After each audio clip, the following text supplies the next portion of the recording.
was another frustrating night in terms of the battle that we saw oncoming from Chichester. It's finished 2-1 in the end, Scott. You must be happy, despite at the very end there was a little bit of nervousness with the goal that they scored, but overall we should be happy getting into the next round. Yeah, a typical FA Cup game. I think it had a little bit of everything, and full credit to Chichester. I'm not just saying it because it's cliche that you credit the opposition when you win a game of football.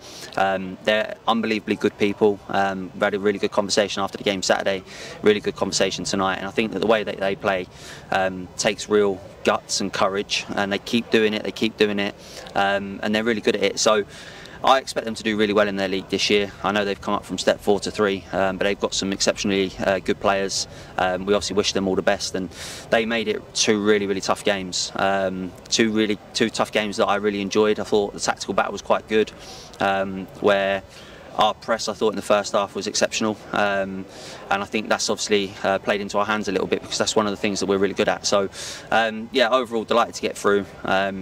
Possibly could have been a little bit more comfortable at 2-0 and gone and got the third, but it wasn't to be. That obviously then gives them a little bit of a leg up and gives them a bit of confidence that they're still in the tie. So the long throws coming into the box at the end, I didn't really enjoy those. They're really difficult to defend. I don't know how people throw the ball that far off, if it's just mechanics or what, but yeah, listen, really tough games, but delighted to get through. As you said, great start to the game as well. 2 goals in, I think it was about 3 minutes, both the goals that they came. Prosper and Abisogun, who was also named man of the match this evening.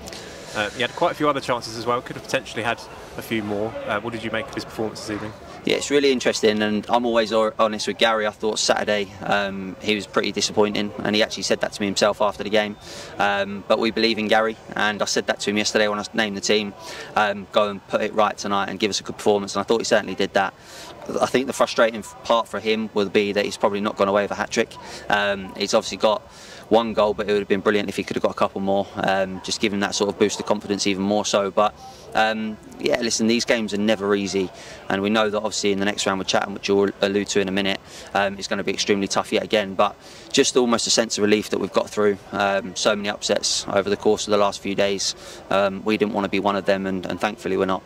I also wanted to just quickly ask you about John Gilbert as well, who seems to have really now fully fitted into the Slough side. The pressing he does against the opposition defence, it's relentless, isn't it? And he seems to be able to do it non-stop. Yeah, to be honest, Gilbs tops the stats for running every single week, so distance covered and high intensity covered. He's a very good athlete. He loves running. In pre-season he was coming up to me saying, can I do a little bit more? So listen, yeah, he obviously takes pride in his fitness, and that obviously bodes well for us, the way that we want to play. You expect to sign Gilbs as a number 10, and he's just going to be a luxury player and get on the ball and this, that and the other. But one of his strong points is the other side of the game, where he does go and set the press.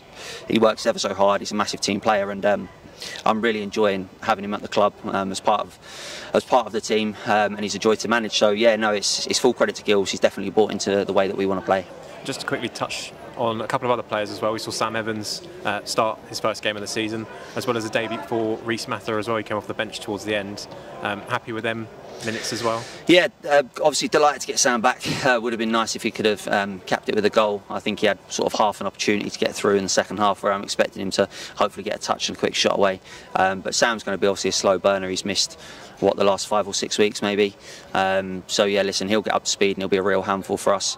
And I love to give youngsters their debut. I think it means a lot.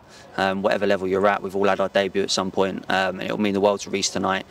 So that's obviously Reece, Jack, Spicer from the youth team so far this season. And yeah, listen, I think it's a special thing to be able to do, to obviously give them the opportunity to do that. So yeah, listen, Reece is an extremely talented young boy for the under-19s. He's the captain. He's a very good professional. He leads the group really well, and I just wanted to reward him tonight for all his hard work throughout the EDS game so far. And we don't quite yet have the third qualifying round just yet. We've got Eastbourne next weekend, but just quickly on Chatham, I'm sure there's not been much to talk about just yet in terms of our thoughts towards that game, but what do you make of getting them in the next round? Yeah, listen, they had an unbelievably good season last year, got into the playoffs. They've got some big name players down there, Freddie Sears, Stuart O'Keefe, that have had sort of illustrious football league careers. So yeah, listen, it's not going to be easy at all. Everyone says that when you get a step 3 team that it's there to go and win. Of course it's there to go and win, but it's also there to go and lose if we don't turn up on the day. So we'll obviously worry about Eastbourne first, do our homework on Chatham after that, but we know it was going to be tough. Obviously on 3G, I think they get good crowds as well. So yeah, listen, we're in the tie and that's the most important thing. We'll give it a right good go as we always do and see where it takes us. Cool, brilliant. Thank you, Scott, and congratulations on the win this evening, and we'll see you at Eastbourne next Saturday. Cheers, Con, thanks.